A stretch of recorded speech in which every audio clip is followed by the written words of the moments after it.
morning. It's Sunday, 5th of January. It's around about 8:30 in the morning. This is my 4th mile. I'm just speed walking today. I've done the odd 100-metre sprint in between. One thing I struggle with is diet. Naturally, I'm 19.5 stone. I'm 6'6". I'm an ex-rugby player, so doing marathons is not really.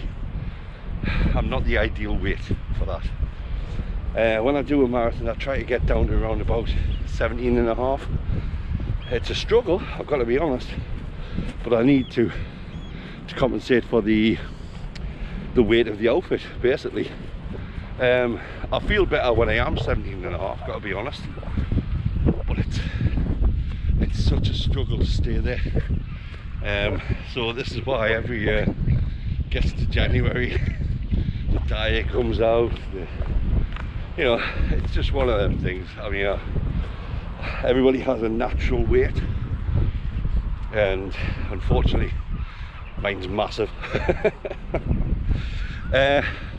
So this morning, got up, have to take my tablets with food, so I made myself some non-dairy scrambled egg this morning. Had 3 eggs, a touch of water, a bit of salt and pepper. Very little salt for me, unfortunately. Then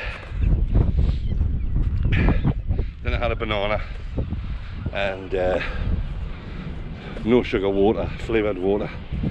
I know there's certain things about the non-sugar flavoured waters that are bad for you, but it's better than the sugar. So I do struggle with, and I'm a chef, by the way, right? I do struggle with the cost of dietary food. Fresh food seems to be an awful lot more expensive than packet or tinned or processed food, which is understandable, but it's a shame, because if the government could do something about that, that would be brilliant, and a lot more people would probably be healthy and they save the NHS a fortune. But never mind. This is Marsden Grotto, by the way. I don't live too far away from here, but it's absolutely beautiful. If you look down here, that's Marsden Rock, and all the way around at South Shields down there is the finish of the Great North Run. It's still my favourite run, I've got to be honest.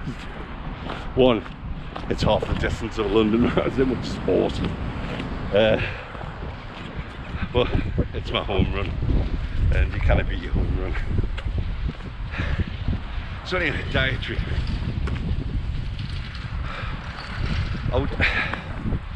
I try to go for around about 1,800 calories a day to start with, and then I'll up it to 2,000. For a bloke my size, should be 2,500, but when I'm trying to lose that one, because it's not my natural weight, I have to drop it down.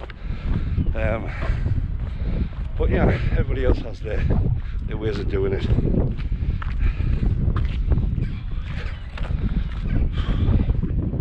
Well, right,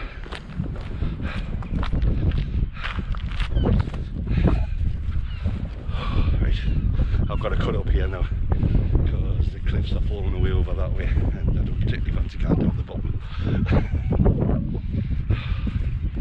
There's had a lovely phone call, well, video call this week from India. A guy called Manav. He's one of the top guys at Frontier X, the new device I'll be wearing for London Marathon, which not only monitors my heart, my breathing, it also gives me an ECG. I think it's every 5 minutes, which is incredible. So if anything does go wrong, it happens, and download it for the doctor straight away, see exactly what the problem is, which is phenomenal. It also does readings for you. it's just one of the most impressive bits of running kit I've ever seen. I mean, we all have the watches, but this is just outstanding, and that's the sound I don't want to hear when I'm in London or any race, to be honest. Oh, what is that?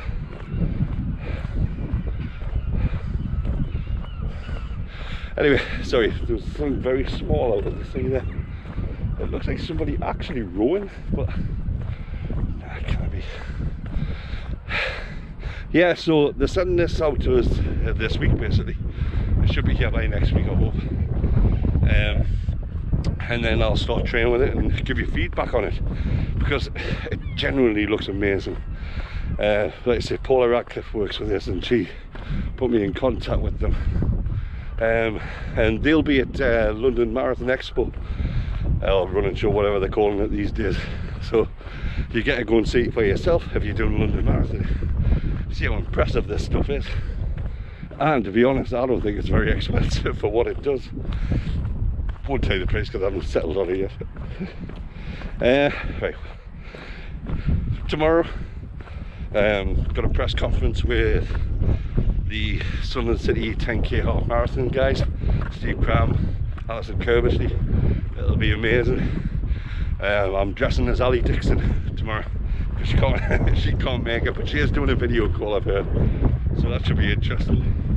I don't think anybody will notice. I'll just say I'm standing on a chair or something.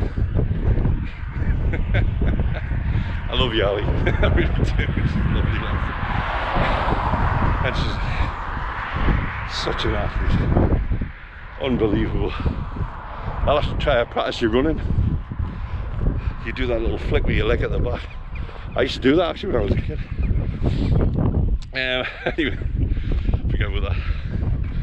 Yeah, back to stuff like diets and things, right? There are so many plans out there online there for the marathon training and your food intake and all that. But what I never quite understand is how they can tell what kind of calories you should be intaking. Because, no offence, let's example Ali Dixon and myself. I'm literally twice Ali Dixon's weight and size. So, you know, I know you've got to double it or something, but I always feel like there must be more to it than that.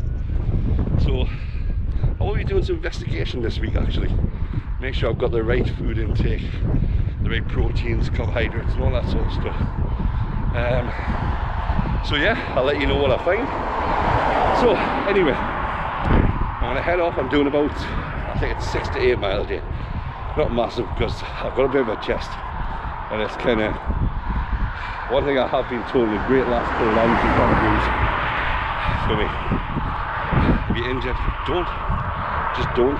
It's not worth it. You'll be out longer, and I totally agree with her. So I'm not going to push it today. So anyway, have a lunch time. Not long now, guys. I think it's 15 weeks London Marathon. So you take care, and I'll see you soon. Bye.